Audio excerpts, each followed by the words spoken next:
नमस्कार। आप सभी का आपके अपने इस यूट्यूब चैनल पर हार्दिक स्वागत है। आज हम जो रीट एसएसटी का पेपर हुआ था 2018 में, वो रीट 2017 से संबंधित है। ये सेकेंड लेवल का जो पेपर है, इसमें 91 से लेकर 150 तक एसएसटी से संबंधित क्वेश्चन आंसर आज हम शुरू करने जा रहे हैं। तो इसका 91 नंबर क्वेश्चन है, एशिया की सबसे लंबी नदी कौन सी है? हांगहोर नदी जो है वो चीन का शोक कहलाती है। इसको पीली नदी भी कहते हैं। इसकी लंबाई है 5464 किलोमीटर। मेकांग जो है ये दक्षिण पूर्वी एशियाई की नदी है। इसकी लंबाई है 4350 किलोमीटर। लीना जो है ये रूस की नदी है। इसकी लंबाई है 4294 किलोमीटर। यांगटीसी जो नदी है इसकी लंबाई है 6300 किलोमीटर। तो सबसे लंबी नदी कौन सी है? यांगटीसी। नेक्स्ट है, किलिमंजारो पर्वत किस देश में अवस्थित है? तो ये तंजानिया में स्थित है। तंजानिया का है अफ्रीका में। इसकी ऊंचाई है 5895 किलोमीटर। नेक्स्ट है, समताप सीमा पर औसत तापमान कितना रहता है? नाम से ही पता चलता है समताप। समताप मतलब इसमें ना तो ज़्यादा ताप रहता है ना कम रहता है। तो इसमें जो ताप है वो समान रहता है। तो समान तो रहेगा 0 डिग्री सेंटीग्रेड पर। जो ये वायुमंडल की जो परतें हैं उसमें क्षोभ मंडल सबसे निचली परत है। उससे ऊपर है समताप मंडल, उससे ऊपर है मध्य मंडल, उससे ऊपर है आयन मंडल और सबसे अंतिम जो परत है वो है बहिर्मंडल। नेक्स्ट है, बेसाल्ट शेल का एक उदाहरण है। तो जो उपपातालीय शेल जो हैं इनको ये धरातल के नीचे मैग्मा दरारों व संधियों में जमने से फेकोलिथ, लेखोलिथ और लोपोलिथ डाइक शिल इनका निर्माण उपपातालीय शेल से होता है। बाह्य आग्नेय शेल इसका राइट आंसर है। ये बाह्य आग्नेय शेल जो हैं ये लावा के धरातल पर ठंडा होकर जमने से इनका निर्माण होता है। पातालीय जो शेल हैं ये मैग्मा के अंदर बहुत गहराई से ठंडा होकर जमने से इनका निर्माण होता है। ये होती है ग्रेनाइट।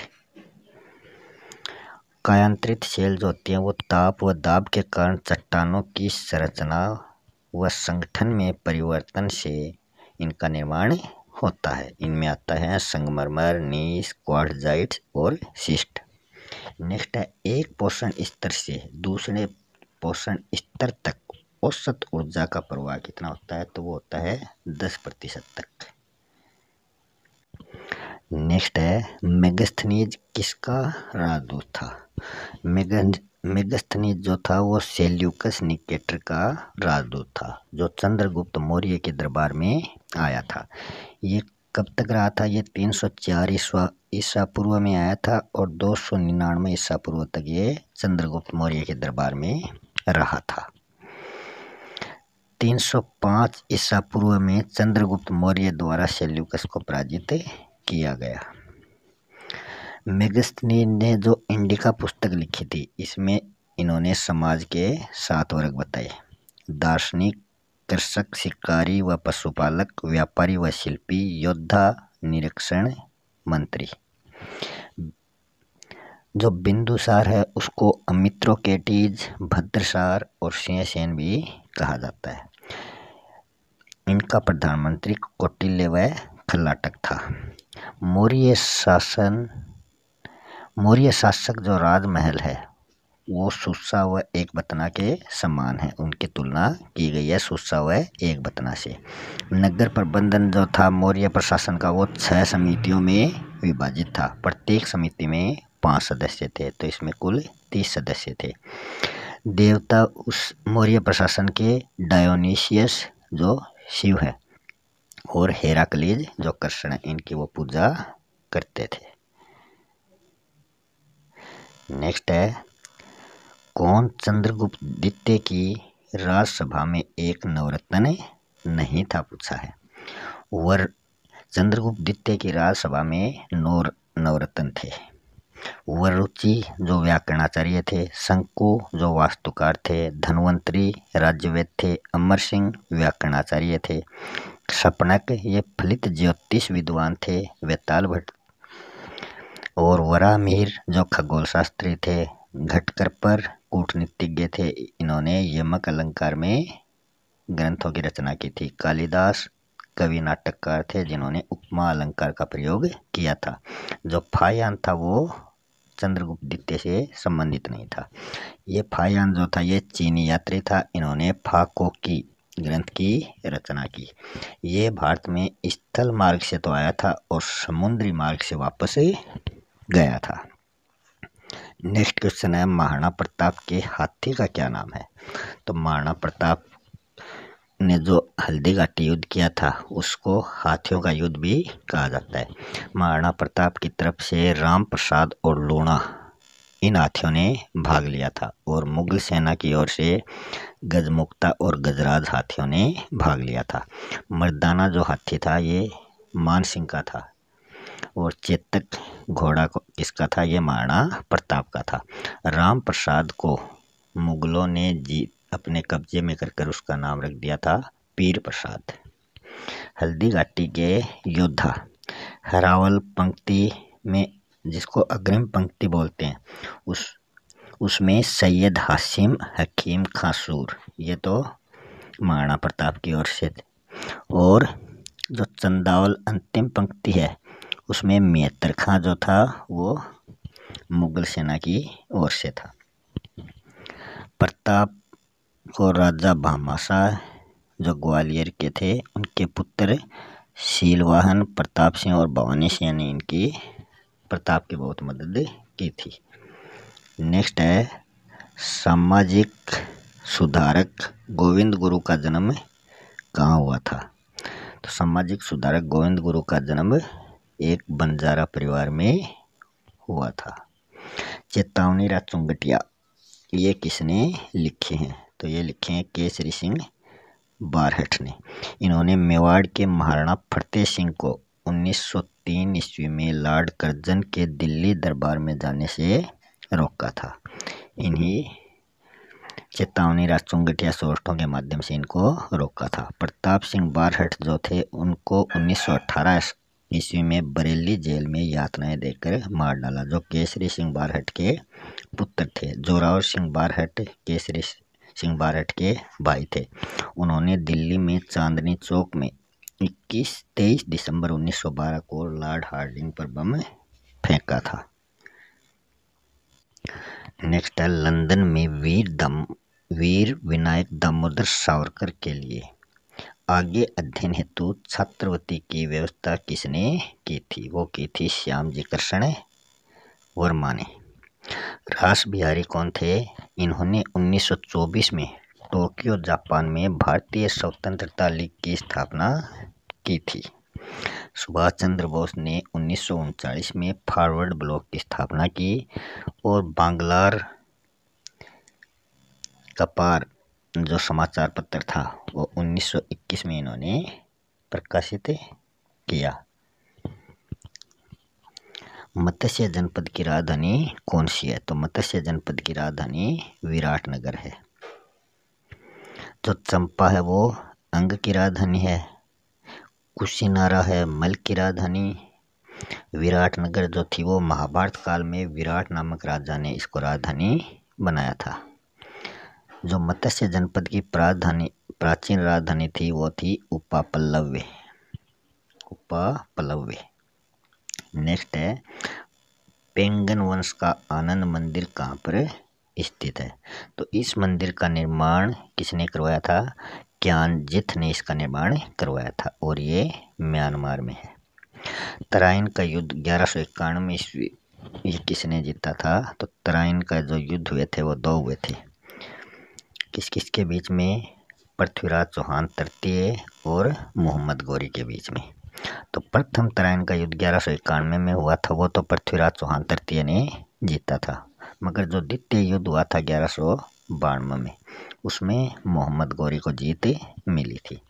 पृथ्वीराज चौहान तृतीय का शासनकाल 1177 से 1192 तक है।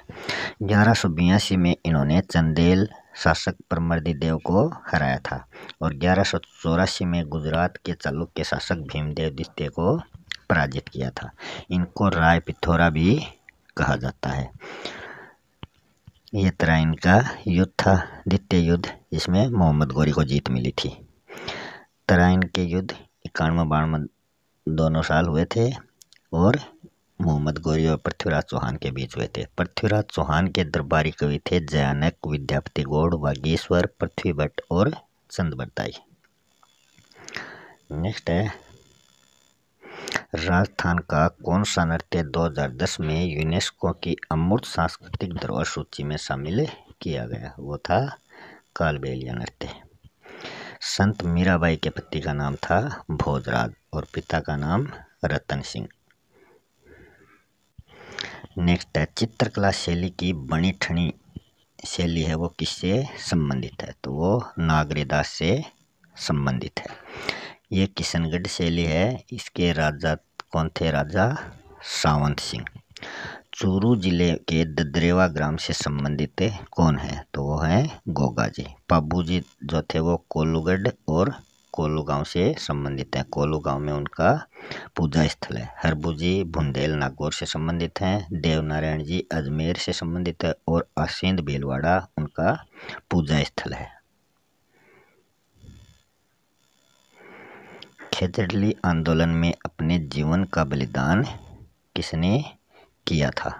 तो खेजड़ली आंदोलन में अपने जीवन का बलिदान किया था अमृता देवी ने। कब? 1730 ईस्वी में। पुस्तक आनंद मठ में वंदे मातरम किसने लिखा था? तो ये लिखा था बंकिम चंद्र चटर्जी ने। विपिन चंद्र पाल जो थे वो इंग्लैंड में स्वराज्य पत्रिका व भारत में न्यू इंडिया पत्रिका के संपादक रहे।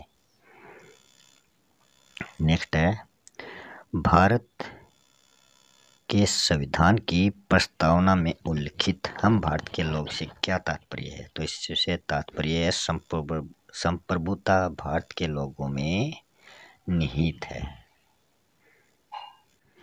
भारत के संविधान के किस अनुच्छेद के अंतर्गत अस्पृश्यता को समाप्त किया गया? तो वो अनुच्छेद था 17। अनुच्छेद 16 में लोक नियोजन के अवसर की समानता का वर्णन है। अनुच्छेद 18 में उपाधियों के अंत का वर्णन है। अनुच्छेद 19 में देश के नागरिकों को 6 स्वतंत्रताएं प्रदान की गई है। समानता का जो अधिकार है वो 14 से लेकर 18 अनुच्छेद तक वर्णित है। नेक्स्ट है, भारत के संविधान के किस भाग में मूल कर्तव्यों को सम्मिलित किया गया है?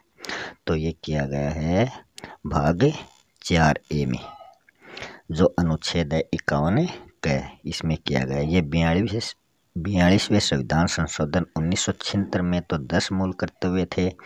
फिर 86वां संविधान संशोधन 2002 के द्वारा इसमें एक और मूल कर्तव्य जोड़ा गया, तो इनकी संख्या 11 हो गई। भाग 5 में केंद्र राज्य से संबंधित, केंद्र संघ से संबंधित है ये भाग 5, अनुच्छेद 52 से लेकर 151 तक। भाग 2 है वो नागरिकता से संबंधित है, अनुच्छेद 5 से 11। भाग 4 है वो राज्य सरकार से संबंधित है, अनुच्छेद 152 से 237। नेक्स्ट है, भारतीय संविधान का अनुच्छेद 25 किससे संबंधित है? तो अनुच्छेद 25 है अंतःकरण की स्वतंत्रता तथा किसी भी धर्म के पालन, अभ्यास और प्रचार की स्वतंत्रता से। धर्म, मूल, वंश, जाति, भाषा या इनमें से किसी के आधार पर कोई भेदभाव नहीं किया जाएगा, अनुच्छेद 29(2). शिक्षा का अधिकार, अनुच्छेद 21 क, जो 86वें संविधान संशोधन में जोड़ा गया था। अल्पसंख्यक संस्थाओं के निर्माण से संबंधित अनुच्छेद 30 है। नेक्स्ट है, निम्न में से सामाजिक न्याय से संबंधित संवैधानिक प्रावधान कौन सा नहीं है? तो अनुसूचित जाति अनुसूचित जनजाति हेतु सरकारी नौकरियों में आरक्षण, ये अनुच्छेद 16(4) में कहा गया। विधायिका में अनुसूचित जाति जनजाति हेतु आरक्षण संसद में 330 और विधानसभा में 352 का अनुच्छेद है। सम्मान कार्य हेतु सम्मान वेतन, ये अनुच्छेद 39D है। बाल श्रम निषेध अनुच्छेद 24 है। तो इसका आंसर सी राइट होगा। नेक्स्ट है, लोकसभा की कार्यवाही के संचालन के लिए आवश्यक गणपूर्ति क्या है? तो इसके लिए आवश्यक गणपूर्ति है कुल सदस्य संख्या का 1/10वां भाग। जैसे लोकसभा में कुल सदस्य संख्या 552 है, तो उसके कितने सदस्य शामिल होने चाहिए? 55 सदस्य। 1/10 कितने होते हैं? 55 होते हैं। वैसे ही राज्यसभा में कुल सदस्य संख्या 250 है, तो उसमें 1/10 सदस्य होते हैं 25 सदस्य। तो ये शामिल होने चाहिए। कुल सदस्य संख्या का 1/3 जो भाग है वो नगर पालिका और पंचायत समिति से संबंधित है, पंचायत और नगर पालिका से। नेक्स्ट है, भारत के संविधान में कौन से अनुच्छेद में एक मंत्रिपरिषद का प्रावधान है जो कि राष्ट्रपति को उनके कार्यों के निर्वहन में सहायता प्रदान करेगा? तो ये है अनुच्छेद 74 से संबंधित। अनुच्छेद 79 जो है वो संसद से संबंधित है, जिसमें राज्यसभा, लोकसभा और राष्ट्रपति शामिल होते हैं। अनुच्छेद 80 जो है वो राज्यसभा से संबंधित है। अनुच्छेद 81 लोकसभा से संबंधित है। अनुच्छेद 78 जो है वो सूचना प्राप्त करने का अधिकार देता है। प्रधानमंत्री और मंत्रिपरिषद से राष्ट्रपति सूचना प्राप्त कर सकता है। नेक्स्ट है, राज्य चुनाव आयोग को कौन नियुक्त करता है? तो राज्य चुनाव आयोग की नियुक्ति उस राज्य का राज्यपाल करता है। अनुच्छेद 243 के अंतर्गत राज्यपाल मुख्यमंत्री, राज्य लोकायुक्त, राज्य महाधिवक्ता और लोक सेवा आयोग के सदस्यों की नियुक्ति करता है। भारत का जो राष्ट्रपति है वो प्रधानमंत्री व उसकी सलाह पर अन्य मंत्री, उच्चतम व उच्च न्यायालय के न्यायाधीश, राज्यों के राज्यपाल, महान्यायवादी, नियंत्रण व महालेखा परीक्षक, मुख्य चुनाव आयुक्त, संघ लोक सेवा आयोग और वित्त आयोग के सदस्यों की नियुक्ति करता है। राज्य की विधानसभा से संबंधित राज्य और समवर्ती सूची पर कानून बनाने का अधिकार राज्य की विधानसभा को है। सत्रों के प्रश्नों, काम रोको निंदा प्रस्ताव के द्वारा सरकार पर निगरानी और धन विधेयक से संबंधित ये सभी कार्य राज्य की विधानसभा के हैं। भारत के सर्वोच्च न्यायालय के संबंध में निम्नलिखित में से कौन सा कथन सही नहीं है? वो है, राष्ट्रपति द्वारा मांगे जाने पर सर्वोच्च न्यायालय उन्हें परामर्श हेतु बाध्य है। वो बाध्य नहीं है।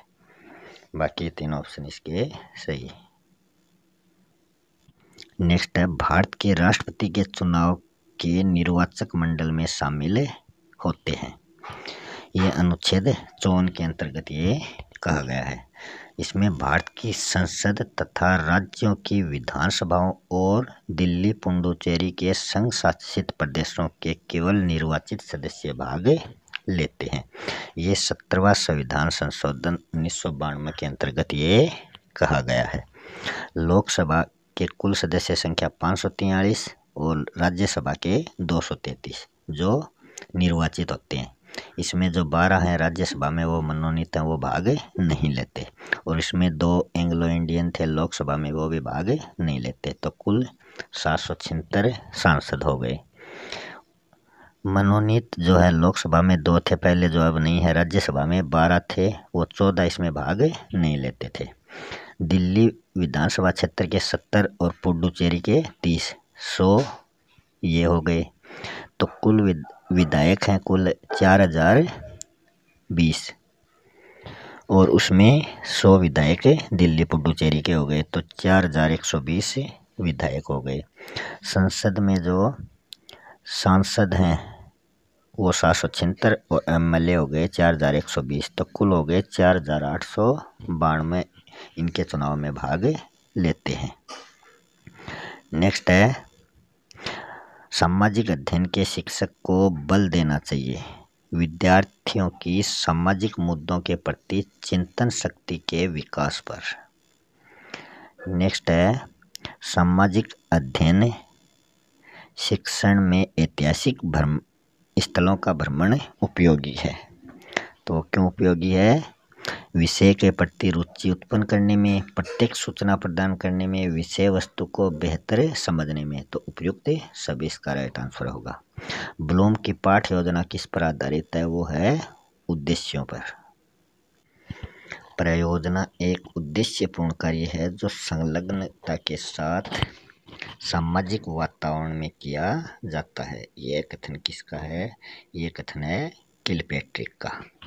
सामाजिक अध्ययन में निम्न में से कौन सी परीक्षा छात्रों के स्वतंत्र चिंतन के मूल्यांकन का अवसर प्रदान करती है?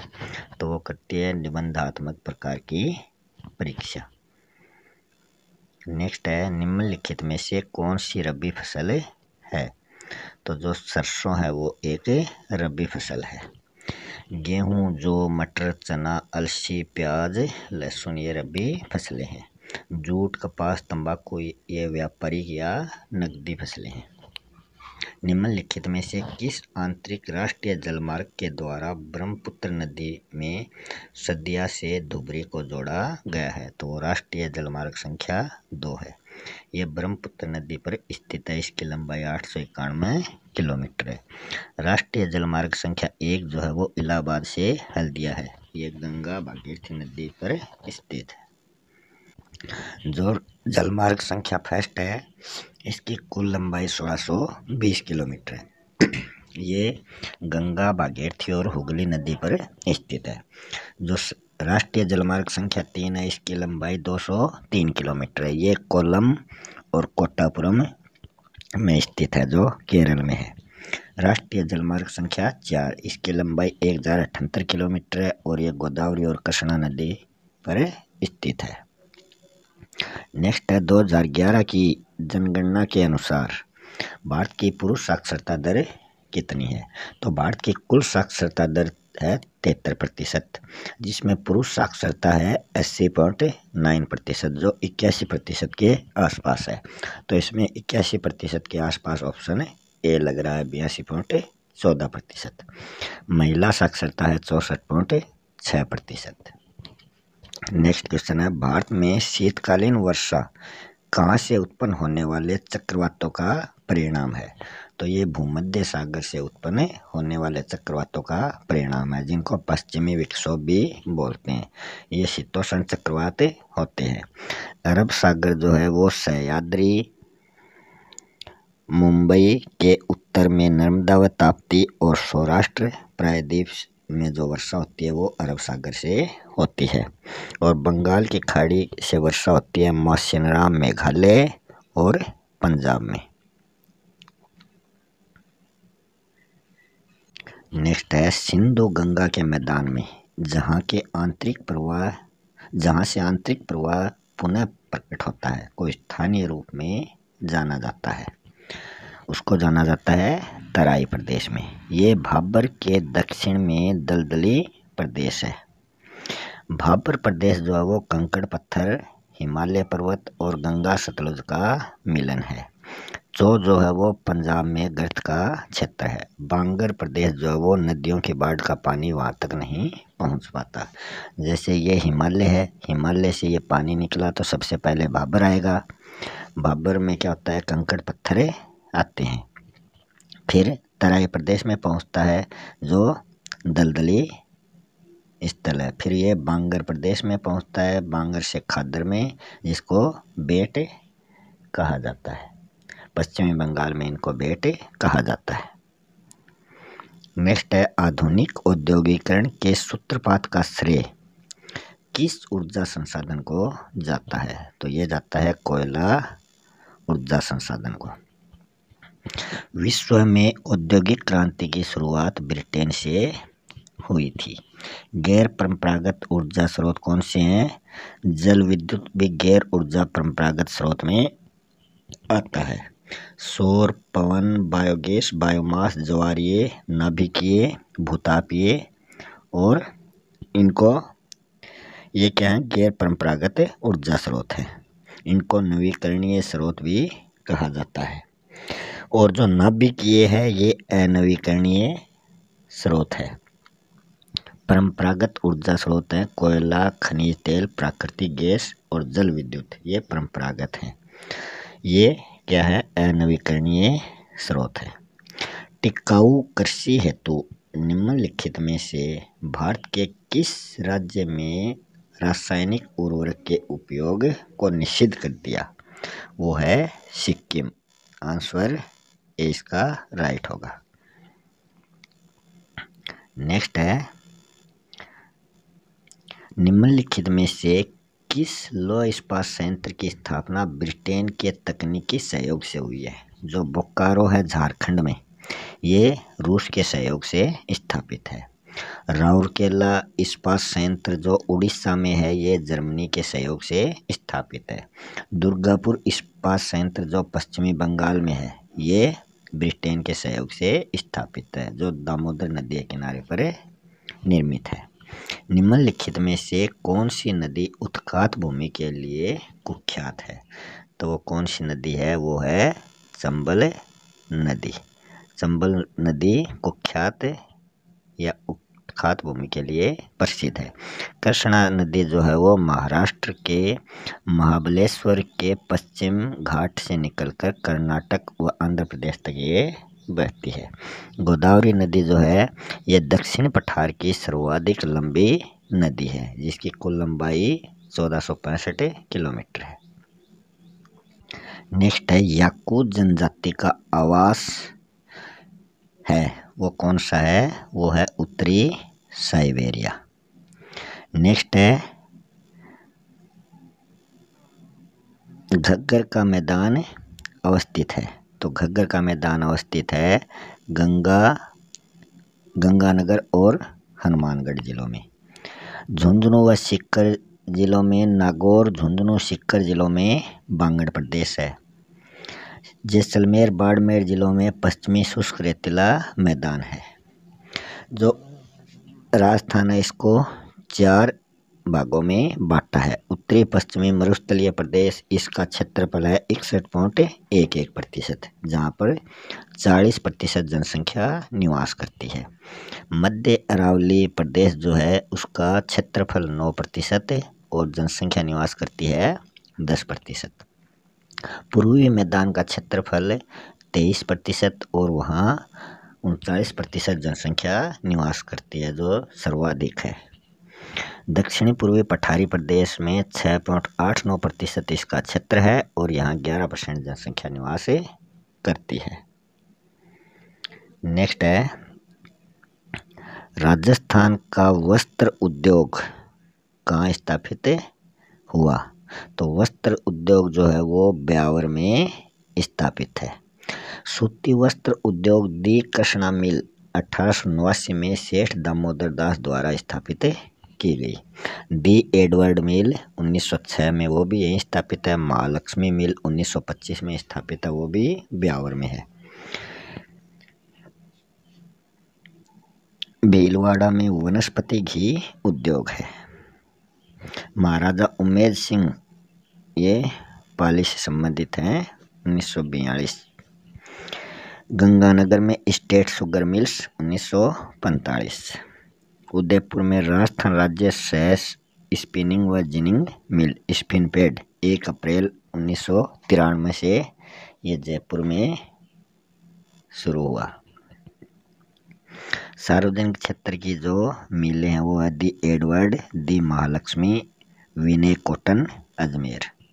सहकारी क्षेत्र की हैं राजस्थान राज्य सहकारी कताई मिल गुलापुरा 1965, श्री गंगानगर सहकारी कताई मिल हनुमानगढ़ 1978, गंगापुर सहकारी कताई मिल भीलवाड़ा 1981। नेक्स्ट है, 2011 की जनगणना के अनुसार निम्नलिखित में से राजस्थान के किस जिले की दशकीय वृद्धि दर न्यूनतम रही? वो रही है गंगानगर की। कितनी? गंगानगर की 10% रही है। झुंझुनू की रही है 11.7% और पाली की 11.9%। जो 0 से 6 वर्ष की जो जनसंख्या है वो 12.97, सबसे कम गंगानगर की है। निम्नलिखित में से कौन सा स्थान राष्ट्रीय राजमार्ग संख्या 15 द्वारा नहीं जुड़ा हुआ है? तो जो सबसे लंबा राष्ट्रीय राजमार्ग है 15 वो हनुमानगढ़ से नहीं गुजरता। निम्नलिखित में से राजस्थान में मीठे पानी की सबसे बड़ी मानव निर्मित झील कौन सी है? वो है राजसमंद।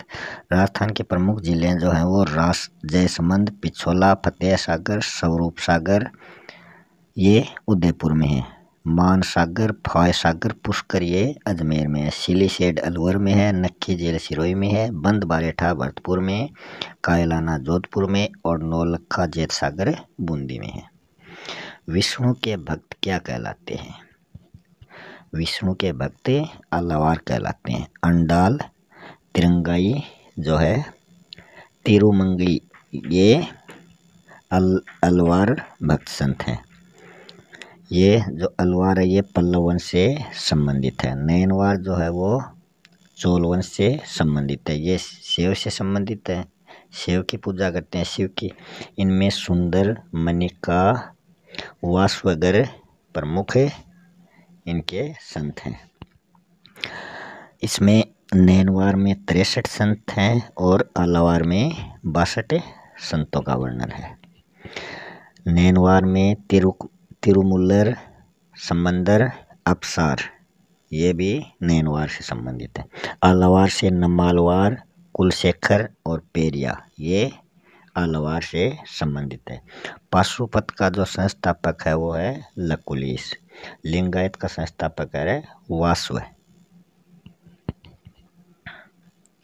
नेक्स्ट है, निम्नलिखित में से कौन से प्राचीन भारत के 16 महाजनपदों का उल्लेख किस स्रोत में मिलता है?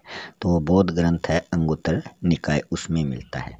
और दूसरा जैन ग्रंथ है भगवती सूत्र, उसमें भी 16 महाजनपदों का उल्लेख किया गया है। रावी नदी का प्राचीन नाम क्या है? तो रावी नदी का प्राचीन नाम है परुषणी। सुवास्तु नदी का है कुंभा, काबुल का है व्यास, विपाशा, सतलज, सतुद्री, चिनाब, अस्किनी, झेलम, वितिस्ता, गंडक, सदानीरा, गोमल, गौतम। सूरसेन जनपद की राजधानी, तो सूरसेन जनपद की राजधानी है मथुरा, जो आधुनिक ब्रजमंडल में स्थित है। कुल 16 जनपद थे। इंद्रप्रस्थ जो है वो मेरठ दक्षिण पूर्वी हरियाणा में स्थित है और ये कुरु की राजधानी है। जो शक्तिमती जनपद, मगध जनपद की राजधानी राजगृह है। गिरिव्रज ये दक्षिणी बिहार से संबंधित है। कौशल की राजधानी श्रावस्ती, अयोध्या। वत्स की राजधानी कौशाम्बी जो इलाहाबाद व बांदा क्षेत्र में स्थित है। अवंती की राजधानी उत्तरी उज्जैनी व दक्षिणी में है महिष्मती। राज्य राजस्थान अपने परिपूर्ण रूप में किस तिथि को सामने आया? तो यह आया 1 नवंबर 1956 को, जो अंतिम चरण था 7वां चरण। राज्य पुनर्गठन आयोग की सिफारिश के अनुसार सिरोही, आबू, देलवाड़ा ये इसमें मिलाए गए थे। 15 मई 1949 को चौथा चरण अस्तित्व में आया था, जिसको संयुक्त वृहद राजस्थान कहा जाता है। ये शंकरदेव समिति ने मत्स्य संघ को इसमें मिलाया था। 26 जनवरी 1950 को छठा चरण अस्तित्व में आया, जिसको राजस्थान नाम दिया गया। इसमें संयुक्त वृहद राजस्थान और सिरोही के आबू व दिलवाड़ा को छोड़कर सिरोही को इसमें शामिल किया गया था। 25 मार्च 1948 को द्वितीय चरण अस्तित्व में आया, जिसका नाम था राजस्थान संघ। इसमें बांसवाड़ा, डूंगरपुर, बूंदी, झालावाड़, कोटा, प्रतापगढ़, टोंक, किशनगढ़, सापुरा, कुशलगढ़ और चीफ कमिश्नरी क्षेत्र ये इसमें शामिल थे। इनके प्रधानमंत्री गोकुललाल असावा कौन से के? द्वितीय चरण के। और राज प्रमुख थे कोटा के भीम सिंह। सामाजिक अध्ययन का शिक्षण किया जाता है, तो ये किया जाता है माध्यमिक स्तर पर। नेक्स्ट है शिक्षा में उद्देश्यों का वर्गीकरण किसने किया था? तो उद्देश्यों का वर्गीकरण किया था जीएस ब्लूम द्वारा। नेक्स्ट है पाठ्यक्रम के क्षेत्र में शामिल है विद्यालय की आंतरिक और बाह्य दोनों क्रियाएं। नेक्स्ट है सामाजिक अध्ययन की पाठ्य पुस्तक किसके अनुरूप होनी चाहिए? तो ये होनी चाहिए विद्यार्थियों के अनुरूप। सामाजिक अध्ययन की अध्यापिका कक्षा में चुनाव की क्रमिक प्रक्रिया बता रही है, वह जिस प्रविधि का प्रयोग कर रही है वो कौन सी है? वो है व्याख्या विधि का। तो ये 91 से लेकर 150 क्वेश्चन कंप्लीट हो चुके हैं। मिलते हैं नेक्स्ट वीडियो में नए टॉपिक के साथ, तब तक के लिए धन्यवाद।